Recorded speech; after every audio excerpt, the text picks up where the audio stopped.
Story 1. The Woman in Room 237. I was working my usual Thursday night shift when Mrs. Patterson was wheeled into room 237. She was unconscious, maybe in her 70s, with silver hair spread across the pillow like spider webs. The paramedics said they found her collapsed in her kitchen. No family, no emergency contacts. Just a lonely old woman who might not make it through the night. I checked on her every hour like clockwork. Her breathing was steady but shallow. The machines beeped their usual rhythm. Nothing seemed unusual at first. It was around 2:30 a.m. when I noticed the temperature drop. Room 237 felt like walking into a freezer. My breath actually started to fog, which was impossible because the hospital kept the heat running constantly. I checked the thermostat, but it read normal, 72 degrees. Mrs. Patterson's eyes were still closed, but something felt different. The way she lay there seemed wrong, too still. I walked closer to check her pulse, and that's when I saw it. Her lips were moving. She was whispering something so quietly I could barely hear it. I leaned in, my ear inches from her mouth. The words were clearer now, but they made no sense. "Tell Margaret I'm sorry. Tell her I should have listened." I pulled back, confused. Her chart didn't mention anyone named Margaret. I was about to call the doctor when Mrs. Patterson's eyes snapped open. They weren't the cloudy blue eyes of an unconscious elderly woman. They were sharp, focused, and staring directly at something behind me. Her voice came out stronger now, almost desperate. "She's here. Margaret's here. She's been waiting so long." I spun around. The room was empty except for the medical equipment and spare bed, but the temperature had dropped even more. I could see my breath clearly now, and goosebumps covered my arms. "Mrs. Patterson, there's no one here," I said gently. "You're in the hospital. You're safe." She grabbed my wrist with surprising strength for someone who'd been unconscious minutes before. Her fingers felt like ice cubes. "Look at the corner, by the window. She's standing right there." I looked where she was pointing. The corner was dark, but there was nothing there. Just shadows from the parking lot lights outside. But as I stared, I could swear I saw something move. A darker shape within the darkness. Then I heard it. Soft footsteps, like someone walking slowly across the linoleum floor. Mrs. Patterson started crying, real tears streaming down her wrinkled cheeks. "I should have visited more. I should have been there when she died. My sister Margaret, she died alone because of me." The footsteps stopped directly behind me. The hair on my neck stood up, and every instinct told me to run, but I couldn't leave my patient. "Tell her," Mrs. Patterson whispered, still staring at the empty corner. "Tell Margaret I'm sorry." I turned around slowly. The room was still empty, but I felt a presence so strong, it was like someone standing inches from my face. The air was thick and cold, and I could smell something floral. Old perfume, maybe. "Margaret," I said quietly, feeling ridiculous but somehow knowing it was right. "Mrs. Patterson says she's sorry. She should have been there." The temperature immediately returned to normal. The oppressive feeling lifted like a weight off my chest. Mrs. Patterson's grip on my wrist loosened, and she smiled peacefully. "Thank you," she whispered. "She forgives me. She's going now." Mrs. Patterson closed her eyes and went back to sleep. Her breathing became deeper, more natural. The monitors showed her vitals improving steadily. I stood there for several minutes, trying to process what had just happened. The room felt normal again, warm, empty. Mrs. Patterson recovered fully and was discharged 3 days later. Before she left, I asked her about Margaret. She told me her sister had died 5 years ago in a nursing home. Mrs. Patterson had been too busy with work to visit much, and she'd always regretted not being there at the end. She also mentioned something that made my blood run cold. Margaret's favorite perfume had been White Shoulders, the same floral scent I'd smelled in that room. Since that night, I always knock before entering room 237, and I make sure to check if the temperature feels right before I go in. Some of the other nurses think I'm paranoid, but they don't know what I experienced. The dead don't always stay dead. Sometimes they linger, waiting for forgiveness or closure, and sometimes, in the quiet hours of the night shift, they find it. Story 2. The elevator to nowhere. The elevator in the West Wing has always been trouble. It's old, probably installed in the 1980s, and makes these grinding noises that sound like nails on a chalkboard. But what happened to me last October made me take the stairs ever since. I was working the night shift in the ER when we got slammed with patients. A multi-car accident on the interstate brought in 6 people, all critical. I needed to get blood samples to the lab on the 4th floor as fast as possible. The main elevators were packed with other staff and patients, so I headed to the West Wing. The old elevator was waiting with its doors open, like it was expecting me. I stepped inside and pressed 4. The doors closed with their usual heavy thud, and the elevator started moving up. But something felt wrong immediately. The ride was taking too long. I looked at the display panel. Instead of showing floor numbers, it just said, "Loading," in dim red letters. I'd never seen that before. The elevator kept climbing. Past the 4th floor, past the 5th. The building only had 5 floors, but we were definitely still going up. I pressed the emergency button. Nothing happened. I tried pressing the door open button. Still nothing. The elevator continued its slow climb into nowhere. That's when I heard the crying.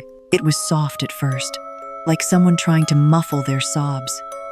The sound seemed to come from the walls themselves.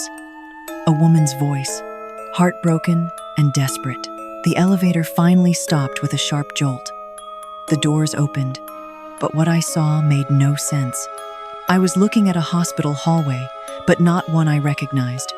The walls were painted a sickly green color, and the fluorescent lights flickered constantly. The smell hit me immediately, antiseptic mixed with something sweet and rotting. The crying was louder now. It was coming from down the hallway, where a figure in a white hospital gown stood with her back to me. I knew I should stay in the elevator, but something pulled me forward. My feet moved on their own, carrying me into that impossible hallway. The figure was a young woman, maybe in her 20s. Her long black hair hung down her back, and her shoulders shook with each sob. As I got closer, I could see she was holding something in her arms. "Excuse me," I called out. "Are you okay?" She turned around slowly. Her face was pale and streaked with tears, but it was her eyes that made me stop breathing. They were completely black. Not just the pupils, the entire eye was dark as midnight. In her arms was a bundle of white blankets. Empty white blankets. "They took my baby," she whispered. Her voice echoed strangely, like we were in a much larger space than the narrow hallway. "They said she was born dead, but I heard her cry. I heard her. I wanted to help, but something about the scene felt wrong." The hallway stretched endlessly in both directions, and the flickering lights made everything look distorted. "When did this happen?" I asked gently. 1987, she said, and my heart sank. I was only 17. They wouldn't let me see her. They said it was better this way. 1987. That was over 30 years ago. The woman took a step toward me, and I noticed her bare feet weren't quite touching the ground. She was floating just inches above the cracked linoleum. "Have you seen her? Have you seen my baby?" I backed away slowly. I haven't. But maybe we can find someone who can help you." She shook her head violently. "No one helps, no one listens. They just tell me to move on, to let go. But how can I let go of my own child?" The lights flickered faster now, and the walls seemed to be closing in. I turned and ran back toward the elevator. The doors were still open, thank God.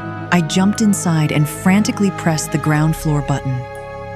The doors closed just as I heard the woman scream, a sound so full of pain and rage that it made my teeth ache. The elevator descended normally this time. When the doors opened, I was back in the familiar West Wing lobby. Everything looked normal. The clock showed only 5 minutes had passed. I ran to the nurse's station and looked up the hospital's history. It took some digging, but I found what I was looking for in the old records. In 1987, A 17-year-old girl named Sarah Chen had given birth to a stillborn daughter on the 4th floor. There had been a malpractice lawsuit. The family claimed the doctors could have saved the baby with a C-section, but they waited too long. Sarah had suffered a complete breakdown after losing her child. She'd spent 3 months in the psychiatric ward on what used to be the 6th floor. The 6th floor that was torn down in 1992 due to structural problems. I never took that elevator again. But sometimes, late at night, I can hear it moving between floors, going up past the 5th floor to a place that shouldn't exist anymore. Story 3. The patient who wouldn't stay dead. His name was David Morrison, and he died 3 times on my shift. Each time, we brought him back, but after the 3rd time, I started to wonder if we should have let him go. David came in around midnight with chest pains. He was 45, overweight, and his EKG showed he was having a massive heart attack. We rushed him into Trauma Bay 2 and started working immediately. Dr. Richards was running the code. I was managing the IV lines and monitoring his vitals. Everything seemed routine at first. We'd done this dance hundreds of times before. David flatlined at 12:47 a.m. We shocked him twice and got him back within 3 minutes. His pulse was weak but steady. Dr. Richards said he was stable enough to move to the cardiac unit. But as we were transferring him to the gurney, David grabbed my arm. His eyes were wide and terrified. "Don't let me go back there," he whispered. "Please, the place I went. It's not what they tell you." I thought he was talking about dying, which was normal. A lot of patients who'd been resuscitated had confusing memories and fears. I squeezed his hand. "You're okay now, David. You're alive. We've got you." He shook his head frantically. "No, you don't understand. I saw it. The other side. It's not peaceful. It's not bright. It's..." He started hyperventilating. "It's hungry." Before I could respond, his monitors started screaming again. He was crashing. We shocked him 4 times before we got a rhythm back. This time, he was unconscious for almost an hour. When he finally woke up, he was different. David wouldn't speak to anyone. He just stared at the ceiling with this look of absolute terror on his face. When we tried to examine him, he'd flinch away, like we were going to hurt him. But the strangest thing was the temperature around his bed. It was at least 10 degrees colder than the rest of the room. The other patients started complaining about the chill. At 3:15 a.m., David coded for the 3rd time. This time was different. As we worked on him, I could swear I saw shadows moving around the trauma bay, dark shapes that seemed to dart just outside my peripheral vision. We shocked him 6 times. Nothing. Dr. Richards was about to call it when David's eyes suddenly opened. Not his whole body, just his eyes. They were completely black. "He's mine now," David said. But it wasn't David's voice. It was deeper, raspier, like gravel being ground together. "You've brought him back too many times. The debt must be paid." Dr. Richards stepped back. "That's not possible. He has no pulse." But David was sitting up now, despite being clinically dead. The monitors showed flatline, but he was moving and talking. "3 times you've stolen him from me," the thing wearing David's face continued. "3 times you've defied the natural order. Now he belongs to the darkness." I checked the monitors again. No heartbeat, no brain activity, but David's body was functioning somehow. Then David turned to look directly at me. When our eyes met, I saw flashes of images that weren't my own. A place of endless shadows where things with too many teeth waited in the darkness. A realm where the only sound was screaming. "Tell them," David said in his normal voice, the black fading from his eyes. "Tell them I tried to warn you. Don't let them bring me back again." His body collapsed back onto the gurney. This time, he stayed dead. We worked on him for another 20 minutes, but nothing we did could bring him back. Dr. Richards finally called the time of death at 3:47 a.m. As we cleaned up the trauma bay, I noticed something that made my skin crawl. David's body temperature was still dropping. By the time the funeral home picked him up, he was ice cold, colder than any dead body I'd ever touched. But that wasn't the end of it. 2 weeks later, I was working another night shift when I heard someone calling my name from Trauma Bay 2, the same bay where David had died. I looked inside. The room was empty, but I could see my breath in the cold air. The monitors were off, but I could hear the faint sound of a flatline alarm. "Tell them," a voice whispered from the darkness. David's voice. "Tell them not to bring me back." I ran from that room and didn't go back for the rest of my shift. The next morning, I asked maintenance to check the heating in Trauma Bay 2. They said everything was working fine. Since then, I've been more careful about how many times we try to resuscitate a patient. Sometimes death isn't the enemy we think it, Island. Sometimes it's a mercy. And sometimes, when we fight too hard against the natural order, we invite something else to take notice. Something that's always hungry for souls that don't belong to the light anymore. I never worked on David's case reports. I didn't want to remember the details, but I'll never forget his last words, spoken in his own voice as whatever had claimed him let him say goodbye. Some debts can't be paid by the living. Story 4. The night the phones went quiet. Every emergency room nurse knows the sound of a busy night. Monitors beeping, phones ringing, voices calling out vitals and orders. It's chaos, but it's organized chaos. We thrive on it. That's why the silence was so terrifying. It was a Tuesday night in February. We'd been slammed all evening with flu cases and accidents from the icy roads, but around 2 a.m., everything just stopped. The phone stopped ringing. No new ambulances were called in. Even the existing patients seemed to settle down, like someone had turned down the volume on the entire hospital. I was working the front desk when I first noticed it. The silence felt heavy, like it was pressing down on my shoulders. I looked around the ER and saw my coworkers moving normally, but everything seemed muted somehow. That's when the phone rang. Not our regular hospital line, a different phone. One I'd never noticed before, sitting on a small table in the corner of the waiting room. It was an old rotary phone, the kind my grandmother used to have, black with a silver dial. I walked over to it, confused. How had I never seen this phone before? I'd worked here for 6 years and thought I knew every piece of equipment in the ER. The phone kept ringing, that old-fashioned mechanical ring that sounded nothing like our modern digital phones. I picked up the receiver. "Hello?" Static filled my ear for a moment. Then a child's voice came through. A little girl, maybe 7 or 8 years old. "Is my mommy there?" "I'm sorry, honey, this is the hospital. Are you looking for a patient?" My mommy said she was going to work and never came home. Her name is Linda Martinez. My blood ran cold. Linda Martinez had been a nurse here. Past tense. She died in a car accident 3 months ago while driving home from her shift. "Sweetie, can you tell me your name?" "Emma. Emma Martinez. Mommy was supposed to read me a story, but she never came home. Can you find her?"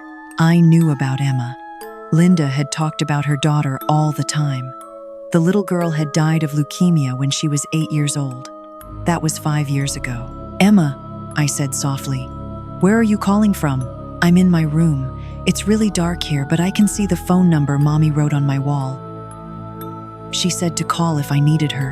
I looked around the ER. My coworkers were going about their business, but they seemed like they were moving underwater. Everything was too slow, too quiet. "Emma, I need you to know that your mommy loved you very much." "I know. But she's not here. She's been gone so long. I've been waiting by myself." The little girl started to cry. It was the saddest sound I'd ever heard, desperate and lonely in a way that made my chest ache. "I'm scared," Emma whispered. "It's so dark, and I can't find anyone. The other kids here don't want to play. They just sit in the corners and cry." "Other kids?" "Lots of them. All the kids who used to be in the sick rooms. They're all here now, but no one talks. We just wait." I felt tears streaming down my face. "Wait for what, sweetheart?" "For our mommies and daddies to come get us." But they never do. They forget about us when we go to the dark place. The phone line crackled with static, and Emma's voice became fainter. "I have to go now." The man in the white coat is coming. He doesn't like it when we use the phone. Emma, wait. Tell Mommy I'm still waiting for my story. Tell her I love her. The line went dead. I hung up the receiver and immediately tried to pick it up again to call her back, but there was no dial tone. When I looked closely at the old phone, I realized it wasn't even plugged into anything. No phone line, no power cord. It was just sitting there.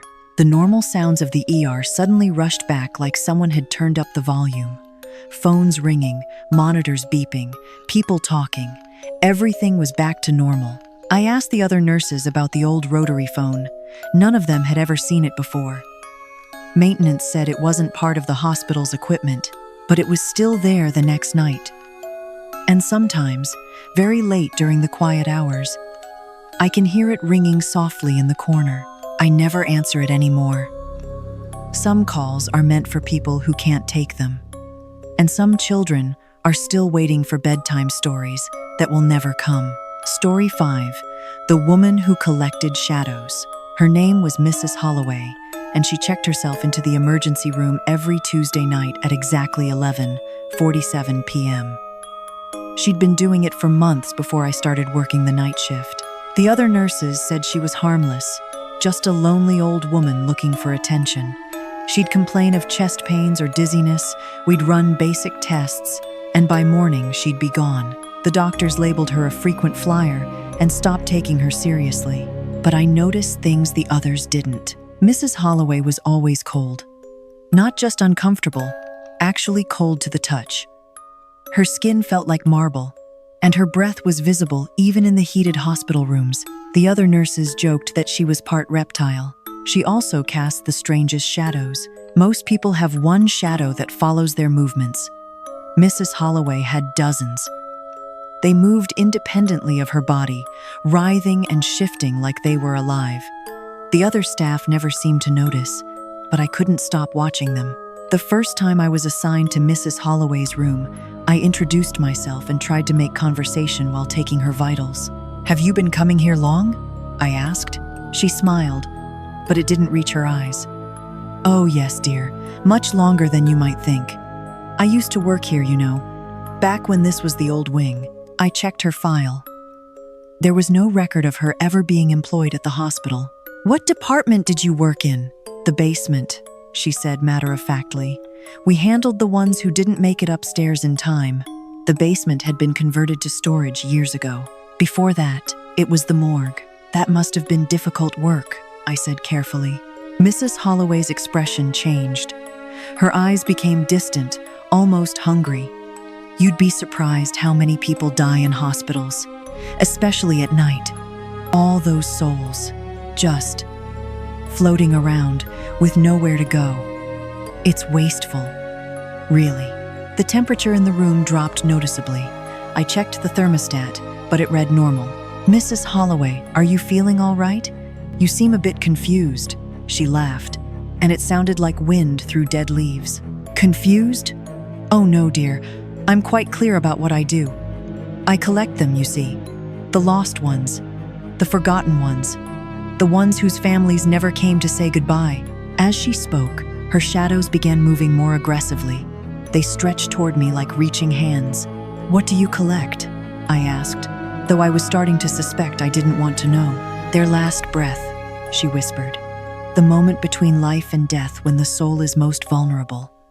I breathe it in, and they become part of me, part of my collection." I backed toward the door, but Mrs. Holloway didn't seem threatening. She was just wrong, like something pretending to be human but not quite getting it right. "How many?"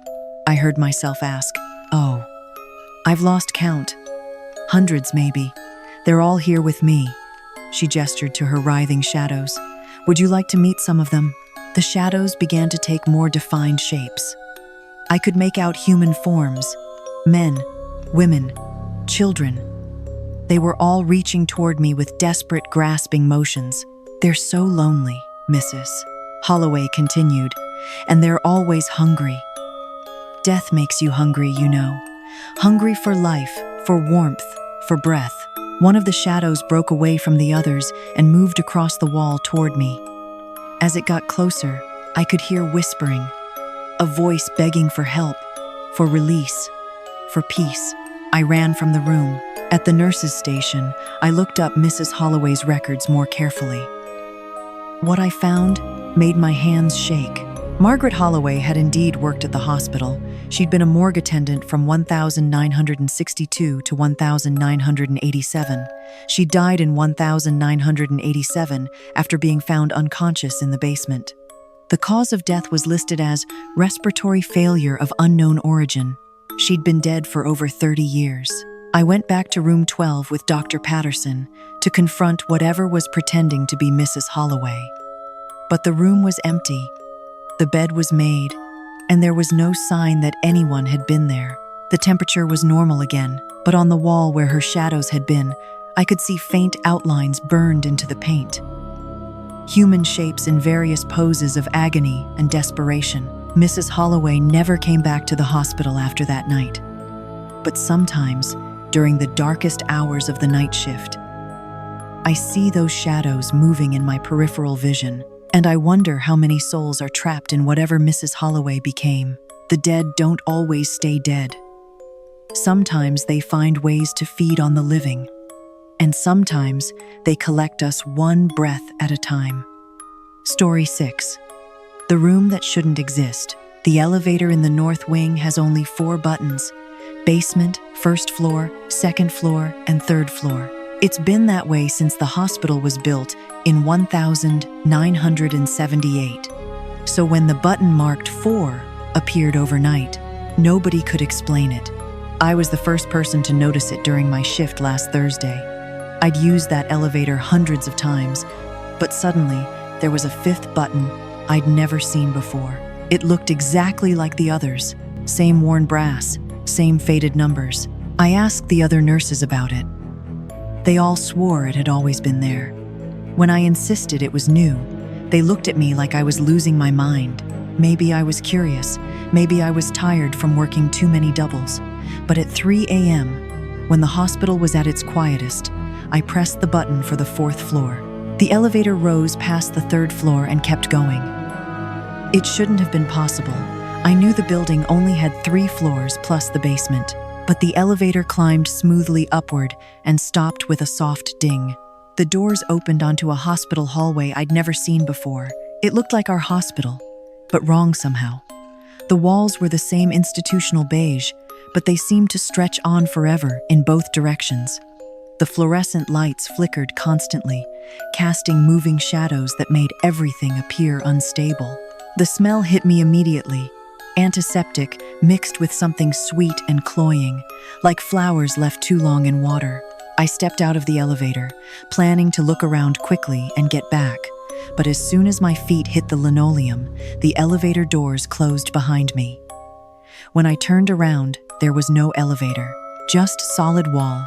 The hallway was lined with patient rooms, just like the floors below, but the room numbers were wrong. Instead of sequential numbers, they were marked with dates.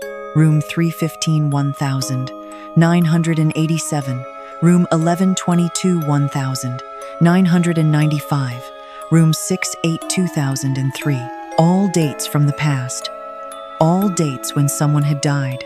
I walked to the first room and peered through the window. Inside was a hospital bed with someone lying motionless under white sheets. But the person wasn't breathing. Their skin was gray and waxy. The next room was the same.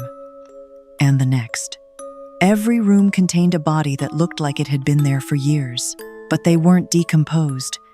They were perfectly preserved, like they were sleeping, except for their eyes.